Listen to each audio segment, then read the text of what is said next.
kind of hard to see in here, so try the other side of the car. Maybe it's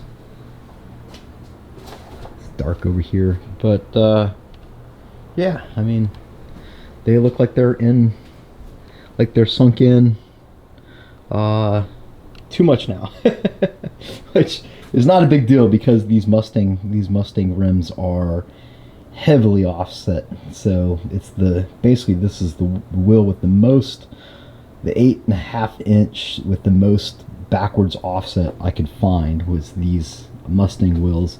And you know, before they were right up, they could go, I rolled this fender a little bit so they could go all the way up without rubbing, but they were really just right up against it. Now we got a good bit of space there. And the other wheels I have some metal ones that might work, and I have some Mustang drag pack wheels that will for sure work now. They're like 15 by 10. I just got to check to see if it clears the shock mount on the back. And that's easy enough to make adjustments to if it does not fit. And some metal wheels. What I like to do is I'd like to get with, I think it's called Ventiques is who I got my wheels with in the back, and they didn't fit at all. But I think now that I have this extra room here, I might be able to use some spacers to get them away from the calipers because they were all over. The problem was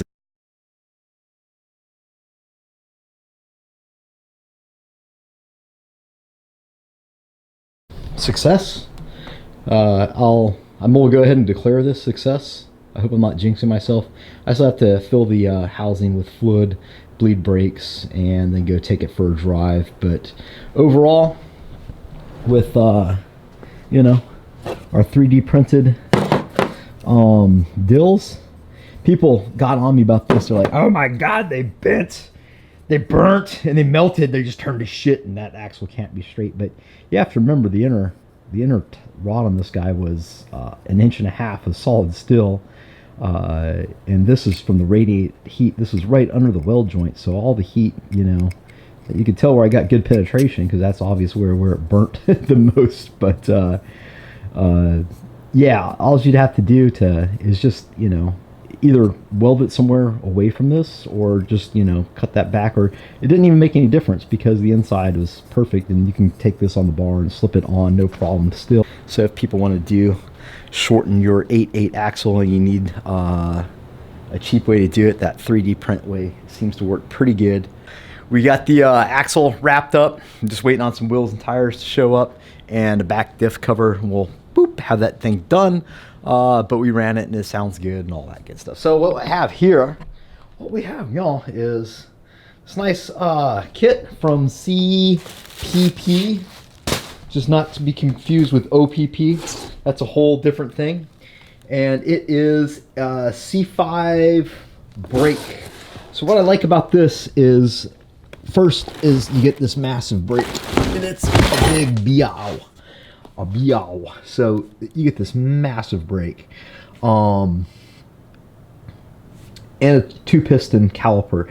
I would assume, I don't know for sure, but I would think that since the C5 Z06 had a really nice set of brakes on the front of it, that those would probably bolt on since it's the same hub. I would think, but don't hold me to that. But what I do like about this is I just like this. It's a nice setup. The hub itself, it's just 3 bolts that hold the hub onto this knuckle, and it is, you know, a regular bearing hub, sealed and self-contained, self-oiled, self-lubricated, all that good stuff.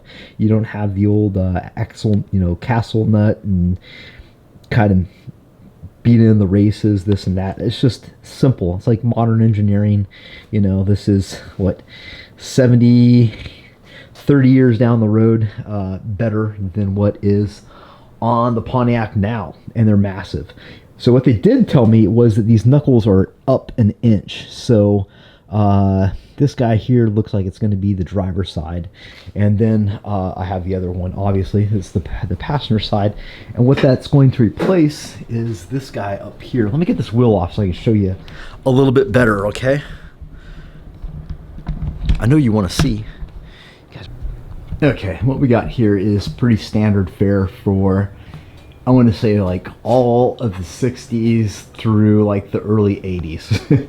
And I really don't think I'm far off. Like every GM vehicle had this basic K-member, this knuckle brakes configuration, and this weird steering box pitman arm thing. So what I did do is pick up some new ball joints, because I figured, hey, if we're replacing this, we might as well get new ball joints in there.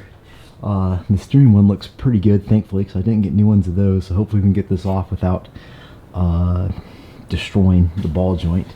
And hopefully it'll all line back up close enough that I can drive it to get into alignment done.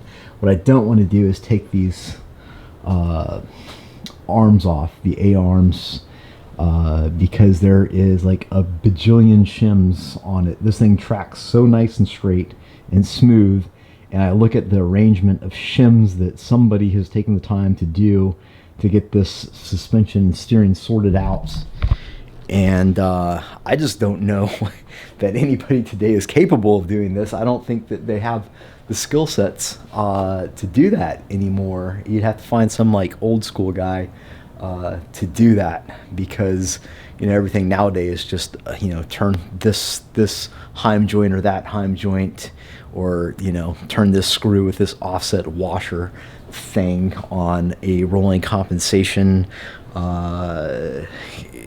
alignment rack, and that's about all there is to it. Well, this, it looks like somebody put some time into it and they must have known what they're doing. So this does come with new brake lines. So we got the brake lines, the whole knuckle assembly, and this is like the old style. This is the old style, like cap and retaining ring, castle nuts, all that. Get an idea of the size difference in this guy here. Not only notice the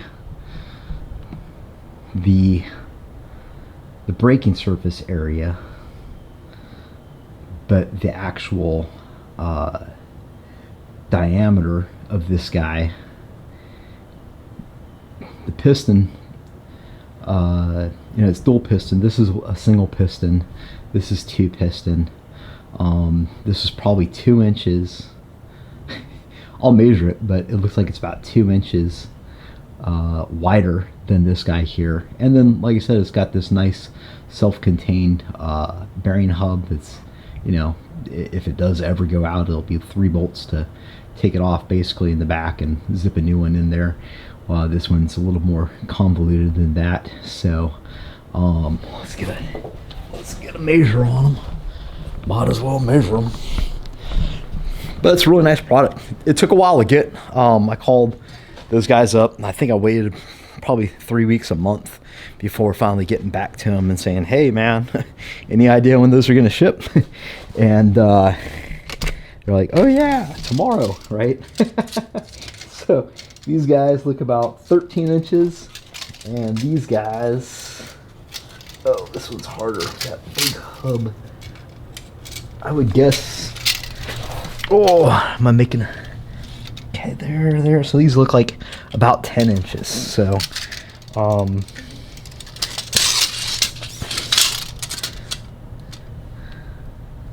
so 13 and probably about 10 and a half on this guy here. I did chat some friends because I've never had a car with this kind of suspension before. And they said, as long as you don't undo the shock, that you should be all right to take this all apart, and you can kind of use a jack to manipulate this up and down a little bit to get everything to land where it needs to be. So I think what we're going to do is just get this, start unbolting all this right here, and get this whole knuckle and steering situation completely out of the car. So I'm going to get to that. So I went ahead and pulled the like tie links, these guys, for the anti-roll bar, sway bar, whatever you want to call it, just to make some room so I can work in there. So I'll be able to push this thing down or up so I can get to these guys. And then what I'm going to do is I'm going to pull the cotter pins out of this, which I already have. And then once these are out, then I'll be able to swivel this around, so it should make short work of getting back to these castle nuts. And one thing I will say is this guy was just frozen in there. I was having a heck of a time I mean, I got the bolt off, but I couldn't get it to budge. So what I ended up doing was, these are 14 millimeter on either side, was putting my big Milwaukee impact on the bottom, and I had to put a vice grip on this guy because it was literally frozen to this shaft right here. So when I did that and hit it with the impact, it broke it free, and then I was able to pull that out. So if you get these guys stuck because they've been sitting there for 40 years rusting away, then maybe give that a shot. So we're gonna get these guys up out of here, and yeah, I'll give you an update as it goes along. I'm sure everybody knows this trick by now, but this guy just zipped off. It's 19 millimeter, no big deal. But what I do is I put it back on just so I'm gonna swing and hit this with a hammer, so hopefully it'll break that rust and this thing will just drop down. But if you miss, you don't want to whack your bolt and ruin it. So you just usually give it a good whack.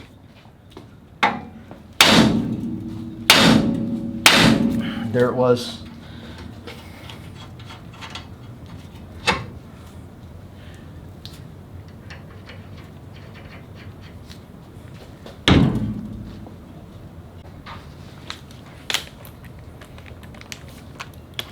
Got a lot of shenanigans going on here. We got the 1/2 to 3/8 because I have a 3/8 impact swivel back to a 1/2 to get to the 24 that I need to get to. The idea is to not take this all the way out. We just want to back it up a little bit, and same with the top. We just want to break those free, and then we'll lower it down. We'll put the jack underneath it and kind of compress the suspension a little bit. Take those guys out and then slowly let it back down with the jack so it doesn't just pop out.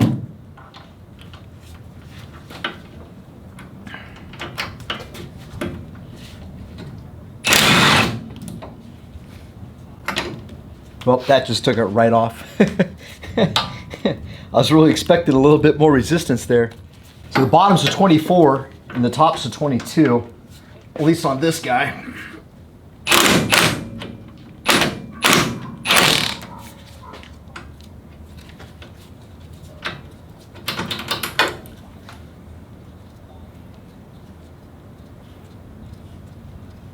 The only thing we got left hanging on here, besides the ball joints, is the brake guy right here. So we'll just get whatever size this is. The back was is 3/8 line, so I think I used a 7/16. I can't remember, but all you gotta do is just, there's a clip here that connects the two. We'll leave that in. We'll back this nut out back here, and then once it's out or free, then we'll pop this guy out, and then this whole thing will come forward, and then we'll be ready to take this whole knuckle off. The whole knuckle. Like moose knuckle. What you guys know about moose knuckle? I know some of you do. I know some of y'all do, for sure.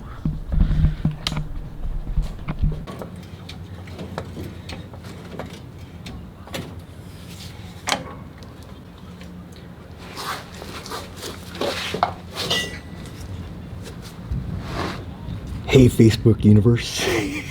So I already knocked those guys. When they're in the air, I just hit the sides just like I did with the steering arm. And with the nuts, you know, still on like a full nut thread's worth, and it popped, it fell, and it was safe, you know, do that. It was just comfortable. Down here it's on the jack. You just saw as I jacked it up. Hopefully you guys saw those nuts kind of slide up, which means I can take this knuckle out now. At least now, and hopefully same with this top one. Oh, there we go. All right, and I think we got a wiener. So hopefully I can just drop this down nice and easy. Get a cheap jack. It's always hard to do nice. We never do nothing nice and easy. You guys know about Proud Mary? All right. Okay. All right. There we go. Okay. Oh, let go. What's holding on? Oh, there we go. That is, I got crap all over me. Got all that good engine grease, all those good ball joint greases. So that is the Knuckle. Yeah, the old, out with the old. Look at this. You know, I will say they didn't work half bad. Like, it wasn't the worst thing I've ever experienced. But these new guys, these nice new guys here, will be nice improvements on these. So, put this over here out of the way. Now, what we got to do is, so what I think I have to do, what I saw, I did do a quick Google video, and it looks like somebody and these are riveted on here, and it looks like somebody had taken a cutoff wheel, just cut the heads off, and then used an air hammer just to push the rivets through. On the bottom, man, that's going to be a little more complicated than I really wanted to mess with, but I don't know. I'll dig around in here. It's usually a little bit easier once you look at the replacement part and see what it looks like. So let's do that. This is the bottom one. So how do you go on there? How do you work? Are you pressed in? Oh my god. Oh my god. Oh my god. All right, so we got the bottom one, which I'm assuming is this one, and it is looks like a big pain in the ass. So it is pressed in apparently, which is cool because it means once that bolt is on, it's all snugged up, it's seated, and it can't literally pull through because of the, you know, it's got a larger radius base than this knurled part, which I guess is the press fit part. The bad thing about that is trying to get this thing to actually press in there. At this point, I'm having like a total brain fart. Like, I know that there's a ball joint press, and I know you can rent a ball joint press from any auto parts store or just buy them actually pretty cheap from Harbor Freight. What I ended up doing was just renting it from O'Reilly's, but I didn't remember that until it was like the net, like I pounded that guy in with a hammer, like old school style, and it actually got seat pretty well.